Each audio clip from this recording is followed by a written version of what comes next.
अस्सलामुअलैकुम viewers, I am Khurram Ikram. Welcome to all of you on my YouTube channel Cric Chat. और viewers, आज की इस वीडियो में मेरे साथ हैं आमिर इस्लाम। हम बात करेंगे जो मैच खेला जाना है मंडे को 7:30 PM, south Africa versus Sri Lanka. ये बड़ा इंपॉर्टेंट मैच है, तो इस मैच पर हमारी डिस्कशन रहेगी। व्यूवर्स, इस वीडियो के अंदर हम दोनों टीम्स का एक कंपैरिजन ड्रा करेंगे, उनकी वीकनेस और स्ट्रेंथ आपके सामने रखेंगे और बताएंगे कि किस टीम के जीतने के चांसेस ज़्यादा हैं। तो आप भी कमेंट कीजिएगा, आप जिस टीम को सपोर्ट करते हैं या आपकी जो राय है हम उसका भी जो है एहतराम करेंगे और उसको भी नेक्स्ट टाइम जो है वीडियो में शामिल करेंगे और उस पर भी डिस्कशन करेंगे। तो सबसे पहले आमिर से जान लेते हैं इस ग्रुप के बारे में और फिर हम अब फर्दर अपनी डिस्कशन को आगे बढ़ाते हैं। तो इस ग्रुप के बारे में सबसे पहले आप क्या कहते हैं कि मतलब स्ट्रॉन्ग है या इजी होगा इस ग्रुप में टीम्स के लिए आगे जाना? इस ग्रुप में टीम्स के लिए आगे जाना इजी नहीं है ज़्यादा। लंका और अफ्रीका दो अच्छी टीमें हैं, लेकिन इधर नेदरलैंड, बांग्लादेश और तीसरी नेपाल। लेकिन नेदरलैंड और बांग्लादेश ये दोनों टीमें ऐसी हैं जो अपसेट कर सकती हैं किसी भी टीम को, और किए भी हैं। नेदरलैंड ने लास्ट 2 टाइम वर्ल्ड कप में अफ्रीका को हराया हुआ है। इसी तरह बांग्लादेश लंका को हरा सकता है, अफ्रीका को हरा सकता है, उनमें क्वालिटीज़ हैं। तो इसलिए इस ग्रुप में आगे जाना दोनों टीमों के लिए थोड़ा मुश्किल होगा। ठीक है। अच्छा, अब मैं आपसे ये जानना चाहूँगा कि ज़रा आप एक दफ़ा ये बताइएगा कि जो प्लेइंग 11 पॉसिबल हो सकती है श्रीलंका की इस मैच के लिए, वो आप को क्या देखते हैं? अच्छा, इसमें प्लेइंग 11 जो पॉसिबल होगी वो पाथम निसांका और कौशल मेंडिस ओपनर होंगे। वन डाउन असलंका आएंगे। ठीक है। उसके बाद आप कह लें कि वन डाउन असलंका, चौथे नंबर पे धनंजय डि सिल्वा आएंगे, मैथ्यूज़ आएंगे। मैथ्यूज़ के बाद आप दासुन शनाका कर लें, समारा विक्रम आएंगे और वनिंदु हसारंगा, ठीक है। थिक्शना। ठीक है। और दो फास्ट बॉलर होंगे, उसमें आप चमीरा लाजमी खेलेंगे और एक मधुशंका या पाथिराना में से कोई खेलेगा। अच्छा, ये तो व्यूवर्स जो पॉसिबल प्लेइंग 11 श्रीलंका की। अब अगर बात की जाए साउथ अफ्रीका की पॉसिबल प्लेइंग 11 क्या होगी कल के मैच के लिए, तो वो मैं आपके सामने रखता हूँ। जो उनके ओपनिंग रहेगी वो रिजा हैंड्रिक्स और क्विंटन डी कॉक, और वन डाउन पे मार्करम आएंगे। उसके बाद जो है वो उनके जो हिटर हैं हैंड्रिक क्लासन वो आएंगे। इसी तरीके से डेविड मिलर नंबर 5 पर आएंगे और नंबर 6 के लिए क्रिस्टन स्टब या रिकल्टन, इन दोनों में से कोई एक प्लेयर खेलेगा, ज़्यादा चांसेस स्टब्स खेलेंगे। और अगर बॉलिंग में बात की जाए तो मार्को जेंसन या जेराल्ड क्रॉट्ज़िया, इनमें से कोई एक खेलेगा। और जो स्पिनर्स जो हैं महाराज और तबरेज़ शमसी खेलेंगे। और फास्ट बॉलिंग में जो खेलेंगे वो ज़्यादा चांस है रिबाडा और नोकिया। तो ये पॉसिबल प्लेइंग 11 रहेगी। हाँ, चेंजिंग की कुछ ना कुछ गुंजाइश रहेगी। अब आमिर से जानते हैं कि जो प्लेइंग 11 ये समझ रहे हैं खेलेगी और पॉसिबिलिटी भी यही है कि वो खेलेगी, तो इसकी बेसिस पर इन लड़कों को, स्क्वाड को देखते हुए ये क्या समझते हैं कि श्रीलंका की क्या स्ट्रेंथ रहेगी बैटिंग में, बॉलिंग में, और क्या वीकनेसेस रहेंगी? तो ये श्रीलंका की स्ट्रेंथ और वीकनेसेस आपके सामने रखते हैं। अच्छा, श्रीलंका की जो स्ट्रेंथ है ना, वो है उनकी स्पिन बॉलिंग। ठीक है। उसमें उनके कैप्टन आते हैं हसारंगा। 104 विकेट्स ले चुके हैं T20 में, 15 की एवरेज है। और ये जो इकॉनमी रेट है उनका 6.82 का, ये बहुत कम होता है किसी का भी T20 में इकॉनमी रेट। T20 में 7, 8, 9 इतना तो हाँ, कॉन्फिडेंट ऐसा जाता ही ही है। जाता है। और इसी तरह इनके दूसरे स्पिन बॉलर हैं थिक्शना, उन्होंने भी 44 विकेट्स लिए हैं और 28 की एवरेज है, लेकिन उनका भी इकॉनमी रेट 6.82 का। ठीक है। तो ये दोनों का इकॉनमी रेट ऐसा है कि ये मतलब अगर 8 ओवर ये करवाते हैं और 6.82 या 8 के हिसाब से रन्स देते हैं और 2-4 विकेटें निकाल देते हैं, तो अफ्रीका के लिए बड़ी मसला आ जाएगा इसमें चीज़ में। ठीक है। और फास्ट बॉलिंग को कैसे देखते हैं अच्छा, इनकी? इनकी फास्ट बॉलिंग में वीकनेस है। चमीरा एक्सपीरियंस बॉलर है, लेकिन बहुत अरसा अनफिट रहे हैं, ठीक है। जिसकी वजह से उन्हें पता नहीं वो क्या बॉल करेंगे। अभी वापस आए हैं रिसेंटली, थोड़ा अरसा हुआ ना दोबारा, वो क्या बॉल करते हैं तो उस टाइम पे पता लगेगा। लेकिन अगर वैसे देखा जाए तो उनकी 8 का इकॉनमी रेट है उनका, 55 विकेट्स ले चुके हैं वो, ठीक है। 28 की एवरेज है। लेकिन और बाकी जो फास्ट बॉलर हैं इनके, माधुशंका और पाथिराना, दोनों न्यू कमर हैं। पाथिराना ने 6 मैच में 11 विकेट्स लिए हैं, एवरेज इनकी 17 की है, लेकिन इकॉनमी रेट इनका 10 का है। इसी तरह माधुशंका है, उनका भी इकॉनमी रेट 10 का है। तो ये इनकी वीकनेस रहेगी बॉलिंग में। जो भी खेलेगा ये फास्ट बॉलिंग से स्कोर नहीं रोक सकेंगे। अच्छा, फास्ट बॉलिंग में आप कैसे देखते हैं जो मैथ्यूज़ है उनका रोल कैसा रहेगा, क्योंकि मैथ्यूज़ टीम का हिस्सा है तो बॉलिंग भी वो करा रहे हैं, उनको कैसे देखते हैं? अच्छा, मैथ्यूज एक्सपीरियंस प्लेयर है, हम्म, मोस्ट एक्सपीरियंस प्लेयर टीम में मैथ्यूज ही हैं इस टाइम। लेकिन मैथ्यूज का इशू ये है कि मैथ्यूज 1 या 2 ओवर करवाते हैं अटैक पे, उसके बाद मैथ्यूज बॉल नहीं करवाते 4 ओवर पूरे। ठीक है। 27 की एवरेज है वैसे उनकी, हम्म, और उन्होंने विकेट्स भी लिए हैं। लेकिन मसला इकॉनमी रेट भी उनका 8 का है, बहुत ज़्यादा इकॉनमी रेट नहीं है, 8 का नॉर्मल इकॉनमी रेट होता है T20 में। लेकिन वो ज़्यादा मतलब पूरे ओवर नहीं करवाते 4। ठीक है। अच्छा, ऐसे ही अगर बात की जाए शनाका की, उसको कैसे देखते हैं कि प्रीवियस ईयर में वो कैप्टन थे, जब प्रीवियस ईयर जब 2023 वर्ल्ड कप हो रहा था फिर एनफील्ड होकर चले गए, तो अब वो टीम का तो साथ हैं लेकिन कैप्टन नहीं है इस दफ़ा, तो उनको कैसे देखते हैं आप? अच्छा, उसमें भी आप देखें। वो श्रीलंका के प्लेयर हैं शनाका, वो ज़रा प्रीवियस ईयर जब 2023 50 ओवर का वर्ल्ड कप हुआ तो उसमें वो कैप्टन के तौर पर गए थे, लेकिन ऐसे ही। एनफील्ड होने के बाद वो चले गए और उनकी रिप्लेसमेंट में जो है वो कुशाल मेंडिस को कैप्टन बना दिया गया। अब इस दफ़ा वो टीम का हिस्सा ज़रूर है लेकिन वो ज़ाहिर है कैप्टन उसका नहीं है। कैप्टन नहीं है, तो उनको कैसे देखते हैं क्योंकि आपने उनको प्लेइंग 11 में रखा है? अच्छा, उसको आप देखें, दासुन शनाका जो है, इनके लिए अगर आप टीम में प्लेइंग 11 मैंने इन्हें रखा ज़रूर है, लेकिन इन्हें ऑलराउंडर के तौर पे रखा है कि ये बॉलिंग भी करें। हम्म, अगर इन्होंने बॉलिंग नहीं करनी तो फिर दूसरा इनके पास जो मुझे समझ आती है ना, इनका टीम में खेलने का जो मकसद है वो ये है कि अगर ये ओ 1 डाउन 2 डाउन या 3 डाउन इन्हें भेज दें ऊपर, ठीक है। क्योंकि ये हिटिंग अच्छी करते हैं, हम्म, तो किसी चीज़ से तो फ़ायदा उठाया जाए इनकी। वो कैसे देखते हैं आप? अच्छा, श्रीलंका की बैटिंग को देखा जाए ना, तो इनके ओपनर है पाथम निसांगा, 28 की एवरेज है इनकी, और ये 10 50s बना चुके हैं अब तक, और इनका 117 का स्ट्राइक रेट है। ठीक है। इसी तरह इनके दूसरे ओपनर कैप्टन इनके कौशल मेंडिस श्रीलंका के, ये 135 का स्ट्राइक रेट है इनका।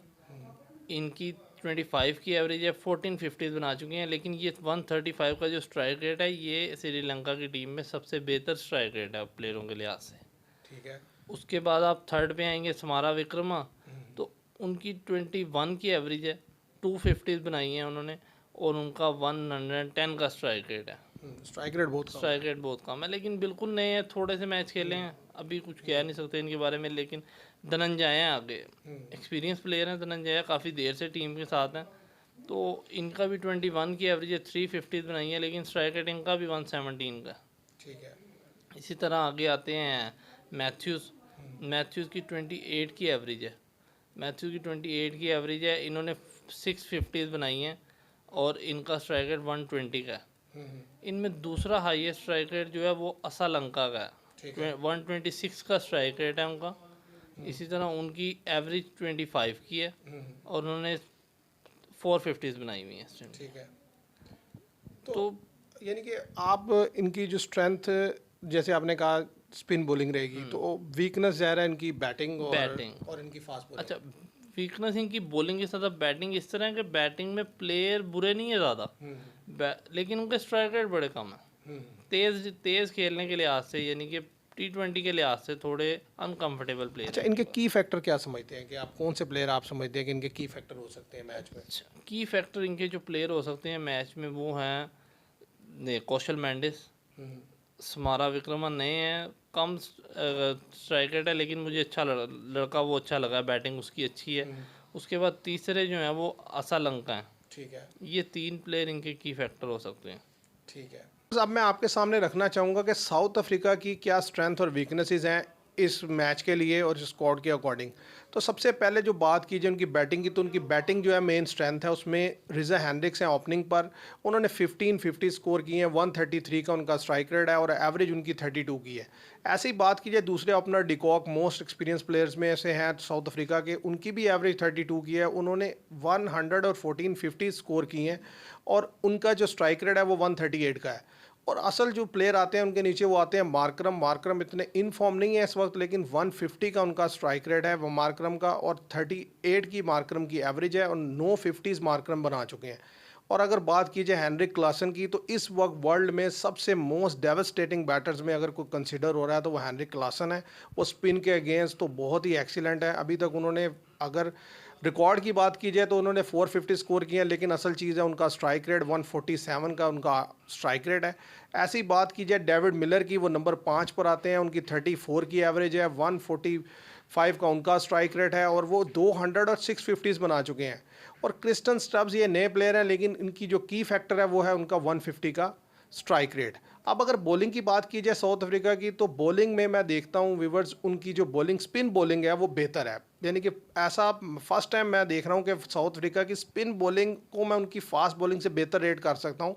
महाराज ने 24 विकेट्स लिए और उनकी एवरेज जो है वो 27 की है और इकॉनमी रेट उनका 7 पॉइंट समथिंग का है। ऐसे ही अगर बात की जाए तबरेज़ शमसी उनका की फैक्टर रहेंगे। तबरेज़ शमसी ने 78 विकेट्स ली हुई हैं और उनकी 22 की एवरेज है, 7.38 का उनका स्ट्राइक इकॉनमी रेट है। ऐसे ही अगर बात की जाए फास्ट बॉलिंग की, तो फास्ट बॉलिंग में उनके रबाडा हैं, मार्को जेंसन है और नोकिया है। रबाडा की अगर बात की जाए तो रबाडा का जो इकॉनमी रेट है वो 9 का है, लेकिन वैसे उन्होंने 58 विकेट्स लिए हैं और 29 की उनकी एवरेज है। नोकिया की एवरेज अच्छी है, उन्होंने 21 की एवरेज से विकेट्स लिए हैं, लेकिन उनका प्रॉब्लम ये है कि वो काफ़ी देर अनफिट रहने के बाद अब टीम में वापस आए हैं, तो ये उनके लिए प्रॉब्लम करेगा और जिसको उन्हें फेस करना पड़ेगा और वो फेस कर भी रहे हैं। आईपीएल में उनका बहुत ही बुरा जो है परफॉर्मेंस रही और फिर रिसेंटली जो वेस्ट इंडीज़ के अगेंस्ट भी उन्होंने काफ़ी रन्स कंसीड किए। तो साउथ अफ्रीका की वीकनेस जो मैं देखता हूँ वो जो उनका 4th और 5th बॉलर है, अब वो मार्को जेंसन को लेते हैं या जेरल्ड क्रॉटज़ा को लेते हैं, दोनों का इकॉनमी रेट 11-11 का है, तो ये इनके लिए प्रॉब्लम करेगी। तो ये मैं समझता हूँ कि जो साउथ अफ्रीका की जो वीकनेस मैं देखता हूँ कि वो उनकी फास्ट बॉलिंग में जो नंबर 4 और 5 के लिए बॉलर रखे जाएंगे, क्योंकि नोकिया काफ़ी अर्से के बाद आ रहे हैं, उनका इकोनॉमी रेट अच्छा है, लेकिन वो फिटनेस क्यों नहीं थी, अनफिट बहुत रहे, तो अब वो उतनी बेहतर बॉल नहीं करवा पा रहे। इसमें आप अफ्रीका की जो बैटिंग है, बैटिंग में वीकनेस कोई क्या समझते हैं आप? बैटिंग में क्या वीकनेस है इनकी? मेरे ख्याल से बैटिंग में एक आधा प्लेयर इनके पास ऐसा होना चाहिए था जो मैच की सिचुएशन के लिहाज से चल सके। असल में मेरा ख्याल है रसी वंडरडसन को होना चाहिए था, लेकिन उन्होंने वट एवर द रीज़न कि उन्होंने उसको क्यों नहीं सेलेक्ट किया, हाँ, लेकिन उसको होना चाहिए था। वो प्लेयर ऐसा है कि जो इनिंग्स को कैरी कर सकता है, ऐसा ही है। तो ये एक मुझे लगता है अब कि जो थोड़ा टीम है इनकी अफ्रीका की, उसका इशू ये है कि 1 प्लेयर से लेके 6 प्लेयर तक सारे के सारे ही मारने वाले हैं। कोई भी एक ऐसा प्लेयर नहीं आप कह सकते जो विकेट पे रुक के मैच की सिचुएशन के हिसाब से खेले। असल में जो वीकनेस रहेगी अगर बैटिंग में आप देखें ना, तो इनकी बैटिंग ऑन पेपर एक्सीलेंट है, तकरीबन यही सारी बैटिंग इनकी प्रीवियस ऐसा ही है, T20 में भी थी। ऐसा ही है, लेकिन जो इन्हें इशू आता है कि जब ये अंडर प्रेशर आते हैं ना, हाँ, तो इनकी बैटिंग कोलैप्स कर जाती है, ऐसा चोक ही कर है, जाते हैं, ऐसा ये ही इनका प्रॉब्लम है। ऐसा ही। लेकिन अब व्यूवर्स दोनों की वीकनेस और स्ट्रेंथ हमने आपके सामने रखी। अब थोड़ी डिस्कशन ये कि किस टीम का इन सारी सिचुएशंस को या सारी स्ट्रेंथ और वीकनेस को देखते हुए आप क्या कह सकते हैं, कौन सी टीम है जो है हैवी रहेगी, किसके चांसेस ज़्यादा है?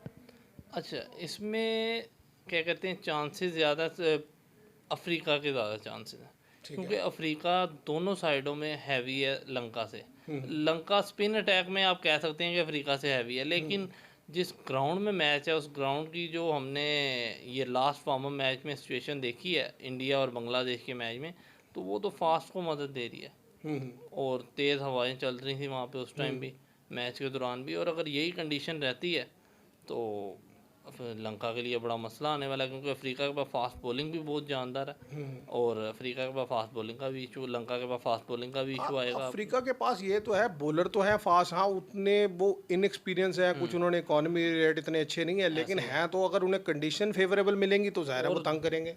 जो मैं क्या कहते हैं, अफ्रीका को जो इशू आएगा वो है कि इनका ओपनिंग पेयर लंका का।